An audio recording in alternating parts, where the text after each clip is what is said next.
Greetings, family. Peace, love, and positive thinking. This is Guru. Thank you for joining my channel. This vlog is about the South African students who protest the school's racist hair policy. I know it has the word alleged in there, but it is what it is. And this isn't an alleged racist hair policy. It is a racist hair policy. Let's get to the story. South African students are responding on social media after protests over racist hair policies at a prestigious high school, and other schools in the country are seeing similar demonstrations. It all started with a protest by a group of young black girls from Pretoria Girls High. A video posted on Instagram went viral showing 13-year-old Zuleika Patel and fellow schoolmates in a tense standoff with private security guards. The students can be heard yelling with their hands in the air, quote, "Take us all, they're going to arrest us," unquote. Students say they spoke out after they were told by teachers that their hair is, quote, "exotic," unquote, and that their afros needed to be tamed. Good grief. Quote, "The issue of my hair has been a thing that's followed me my entire life. Even in primary, I was told my hair is not natural, it's exotic. My afro was not wanted, or anything like that, and then the issue followed me to high school," Patel told CNN. Pretoria Girls' Code of Conduct does not specifically mention afros, but it does lay out rules for general appearance, including prescribing that all styles, quote, "should be conservative, neat, and keeping with the school uniform," unquote.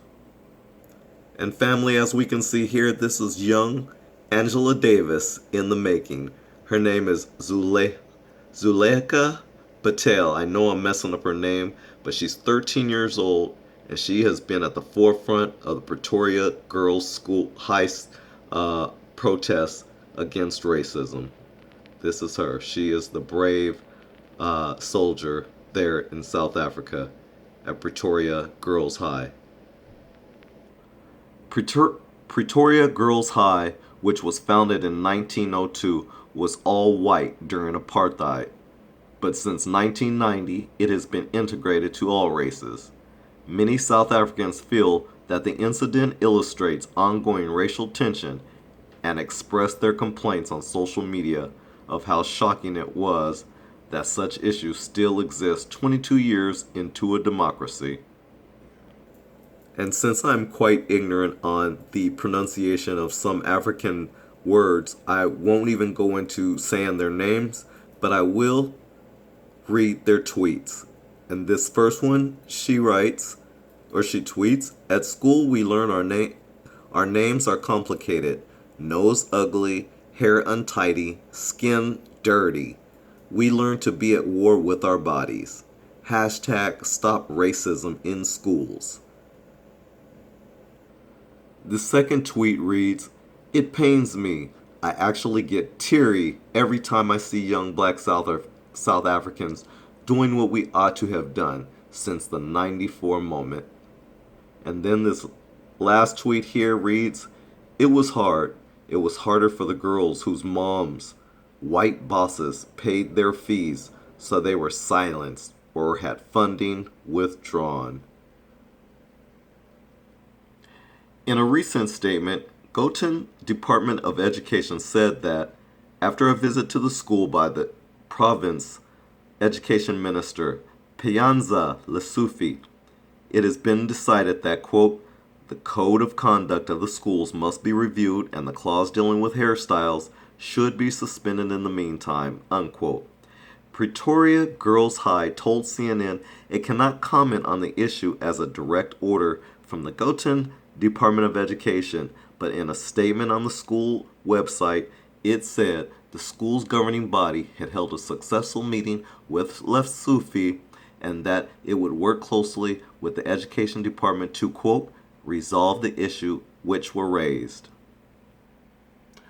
As prefects, we had to conduct regular inspections such as checking if the uniform was neat, as well as if the girl's hair was neat. For those who had afros or natural hair, they had to tie their hair and push it back.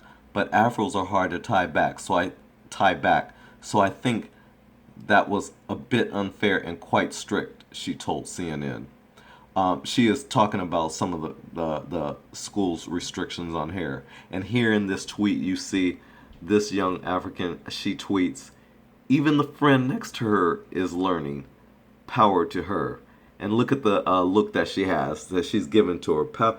She's like learning, she's like power to her. Because she's really, you can see that little Miss Angela Davis here. Excuse me for calling her that, but she just reminds me of that because Angela Davis, because of her afro.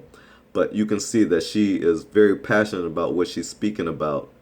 She's young and she's brave and courageous, and she's letting them know that no, no, no, this just is not right.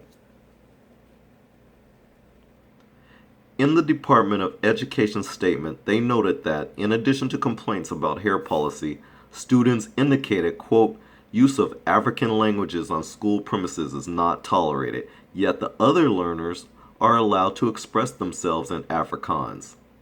Afrikaans is closely associated with the apartheid regime. So you see, the native Africans in their own country, as a majority, by the way, are not allowed to speak their native tongue, while the minority, who happen to be white skinned, are allowed to speak their racist bastard language. This is sickening. I digress. I'm going to end this off here. The government's education spokesperson, Upe Budibe, told CNN, quote, this is a real problem and has caused cultural clashes. Learners are majority black and teachers majority white. Many South Africans have said the young girls showed uncommon bravery and that the protest was a long time coming. This situation has been long simmering and it finally boiled over this weekend, Boubé said. So family, I just wanted to share this with you because this article I saw a few weeks ago and I was meaning to do this vlog and other things came about, so I forgot to do it, but I wanted to share some thoughts on here on this, so I'm going to leave my commentary. First of all, I feel it's quite an insult and very offensive to black people in particular that another group of people want to tell us how we should comb or construct or put together our hair.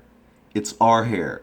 We have a right to do it how we please to, just the same way you do when you decide that you want to do mohawks, or some guys want to wear their hair real long and straight, you know, with a ponytail and show up at work looking like this, and you guys call it professional. Whatever you guys do, you feel like it's okay. But soon as another person of color, of a whole different culture and background, you have a problem with it. And this is the dominant group here in America, but also the minority who have a lot of nerve in South Africa, where the majority should be ruling and telling you how you should be doing your hair. But I digress. I'm not going to get into that. Try to stick to my points here. But how dare you try to tell black people how to do our hair? This reminds me back in the day when I was younger and I used to hear white people tell black people that you couldn't braid your hair and you couldn't have French braids. You couldn't have your hair, you know, women couldn't wear their hair with long braids. And I always wondered about that, what their problem was, that they felt this way. We couldn't go on the job because of our hair, of all things, not our qualifications, not the content of our character, but our hair, something so superficial. You guys act like God made mistakes on how we were created. And that's a problem with you guys. And that's why people often refer to you as devils, because you don't get it. God constructed us perfectly. We don't need your validation for none of it. But I show you this picture because I wanted to bring out some things.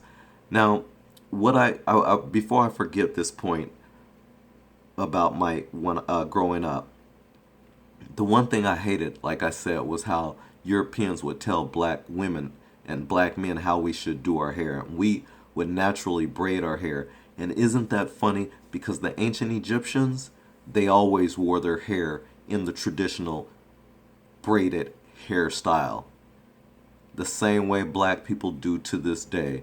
And it's funny how Europeans want us to run from that tradition. They don't want us to be closely related to the ancient Egyptians. They don't want that reminder ever to be there. They forever want us to forget about our past, and therefore they want you to forget about your braided hairstyle too, ancient Egyptians.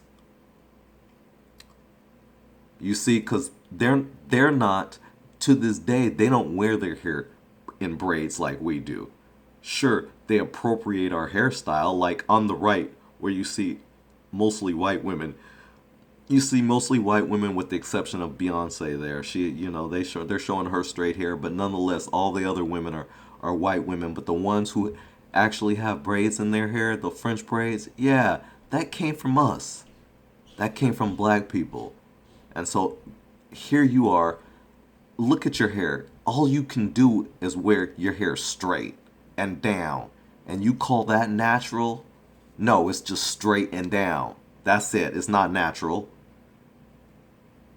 Yeah, you call it natural because it's fitting for your body. It's fitting for you as a culture. But how dare these Europeans in South Africa talk to these young women and tell them that their hair is dirty and it's unfit, hurting their feelings. Never mind their feelings, right? One of the girls in the video said that she cries, but nonetheless, they say those words without even realizing that white people, the one thing I could say about your hair is when you get that sucker wet, when you wet your hair, you smell like a German Shepherd. You smell just like a dog. And yes, that sounds pretty racist, but we're talking about a racist hair policy. So I guess this topic is fitting, right? Your hair smells like dogs. Your hair, it could pass off like a poodle. You'd swear a poodle was in the room. So yeah, while you want black people to forget about our traditional braided hairstyles that we wore back thousands of years ago when we ruled in ancient Egypt. And mind you, not all of us were kings and queens. We know this. But we were part of an amazing culture and civilization that you guys wish you could equal, and you never will be able to. You just don't have it in you to do that. And we see that unfolding every day. You don't have the capacity to build a great civilization like African people have. You just can't do it. You just don't have it in you. Without black people, you couldn't even build this society. And you know this. And you know this, man. But I digress. This story is about a racist hair policy. But that was not the end of the hair issue. The protest at Pretoria Girls High sparked protests at other schools in the country. Students of Lawson Brown High School in the Eastern Cape marched against racism and cultural discrimination, and on Tuesday, parents of students who attend St. Michael's School for girls in Bloemfontein accompanied their children to address the issues they have with hair regulations there. Port Elizabeth pupils from Lawson Brown High School in Port Elizabeth brought the school to a standstill on Tuesday when they protested over over racist verbal attacks concerning black authentic hair. The picket protest broke out on the streets in front of the school while learners were joined in solidarity with members from the EFF Economic Freedom Fighters who picketed in song and dance. And that's who we have here. Quote, I don't need hair straightener to be pretty, unquote. Chaos later erupted in the school quarters with students and EFF members disrupting classes while the school's principal, Donovan Carncross, addressed a group of angry community members and parents in his office. Carncross refused to let the media sit in on the discussion. Students were angry with teachers who allegedly claimed that Afro hair was, quote, uncontrollable, unquote, and learners with Afro or braided hair would not be allowed to write their CAT examinations starting this week. Can you believe that? So basically, learners, and we know that they're black students with Afro or braided hair, good grief, would not be allowed to write their CAT examinations starting this week. Now, family, black folks, white people always try to say that we're like them. Could you imagine us telling white people that, oh, you're now in our country. You now are in a majority black country in South Africa. You people need to cut your straight hair off. Just cut it off. It's nasty. It looks ugly. You can't make any kind of hairstyles out of it. It's not like ours. Cut it off. And besides, it stinks when you get it wet. So just cut it off. Get it out. Just cut it off. Cut it off. No, as a matter of fact, you can't come to school anymore. If you come to school with that hair, that greasy looking hair, that just straight looking hair, and as a matter of fact, don't bring those lights to school either. We're tired of those. So yeah, just cut your hair off. We just don't want it anymore. Could you imagine if we did that to white people and they say we're like them? We're nothing like them. But I digress. I'm going to get back to this. Okay, quote, no such thing as a skin-friendly hair relaxer, unquote. A grade 12 learner who may not be identified as he is still a minor said students tried to engage with school management last week, but it ended up with teachers trying to, quote, fix the hair of his friend, a girl. The boy said that he was instructed by teachers to remove a complaint he had made on a Facebook post. He said that he was trying to create awareness on the matter, but teachers insisted on undermining his credibility. Speaking to the African news agency ANA, the friend said she was called out of an assembly last week to go and see a teacher to discuss the hair of black learners. She said she did not understand why teachers would discriminate against a black learner wearing a bun and say nothing to a white learner wearing a bun. A bun, quote, a bun is a bun. But they have a problem with a black student wearing a bun. What is the difference? Unquote, she asked. I repeat, she said she did not understand why teachers would discriminate against a black learner wearing a bun and say nothing to a white learner wearing a bun. Quote, a bun is a bun. But they have a problem with a black student wearing a bun. What is the difference? Unquote, she asked. Okay, she went on to ask the teacher, quote, what's wrong with my hair? Is it the hairstyle or the texture? But did not get a straight answer. Quote, all she said was, try to tie up your hair. Try to comb it back. Try to tie it into a ponytail. I said, no, I can't do that with an afro. Then she told me to relax my hair, of which I said, no, I am not willing to put chemicals on my head, she added. She said the teacher then pulled her hair in an attempt to make a ponytail. She said she was made to feel undermined regarding her own identity as a black female and requested she speak to another teacher who could possibly relate. It's like you are undermining my solutions on my own identity, so I'm trying to tell you, teacher, that you don't know much about my hair. I'm not undermining your authority, but I'm giving you a solution. You don't know much about this type of hair, so let's ask someone who knows so we can get through this and reach a common ground. But then she just walked away, she said. She said that she believed certain teachers had an attitude towards Afro and they needed to fix themselves instead of undermining her blackness.